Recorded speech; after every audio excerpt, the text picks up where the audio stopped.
화장품 만드는 여자 혜진입니다. 오늘 영상은요, 바로 화장품 샘플을 바이어에게 보내고 싶은데 혹시 통관에 막히면 어떡하지? 하는 부분에 대해서 되게 궁금해하실 것 같아서 실무적 입장으로 어떤 부분을 주의해야 될지 여러분들께 말씀을 드리도록 하겠습니다. 우선 첫 번째로 많은 분들이 궁금해하시는 부분이 바로 샘플을 몇 개부터 보낼 수 있지? 몇 개까지 보낼 수 있지? 이 부분입니다.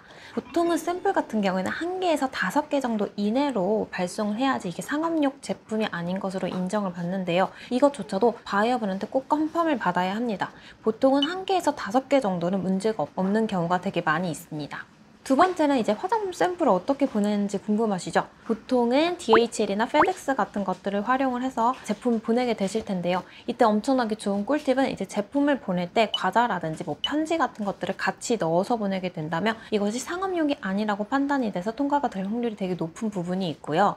추가적으로는 인보이스에다가 Non-Commercial Value 제품, Non-Commercial Sample이라는 단어를 꼭 써주셔야 되는 부분이고, 그리고 항상 단가를 집어넣는 부분이 있는데 그것도 $1 미만으로 집어넣으셔야 합니다. 저 같은 경우도 항상 0.01달러로 집어넣는 편이기도 하고, 거기에 과자라든지 아니면 편지 같은 것들을 집어넣어서 보내면 보통 통관이 잘 되는 편입니다. 그리고 세 번째로 유의하셔야 될 부분이 바로 향수입니다. 향수 같은 경우에는 내용물 자체에 알코올이 굉장히 많이 포함이 되어 있다 보니까 이거는 위험물에 해당이 되는 제품이거든요. 그러다 보니까 위험물을 보낼 수 있는 DG 자격증이 있는 분이 향수를 보낼 수가 있다는 사실을 기억하셔야 됩니다. 그래서 이분이 혹시 DG 자격증을 갖고 있는 분인지를 체크를 하시고, 만약에 없다면 이제 종이에다가 향을 적셔가지고 보내는 수밖에 없습니다. 그냥 바로 배송을 했다가는 바로 통관에서 걸려서 다시 반환이 될 수밖에 없는 구조라는 것을 기억하셔야 합니다. 그리고 사실 샘플이 걸리는 이유는 바로 인증 때문입니다. 인증이 없는 제품이 상업용으로 왔다 갔다 하면 안 되는 부분이기 때문에 분명히 이것은 상업용이 아닌 제품이어야 된다는 것을 중요하게 생각을 하는 부분이거든요.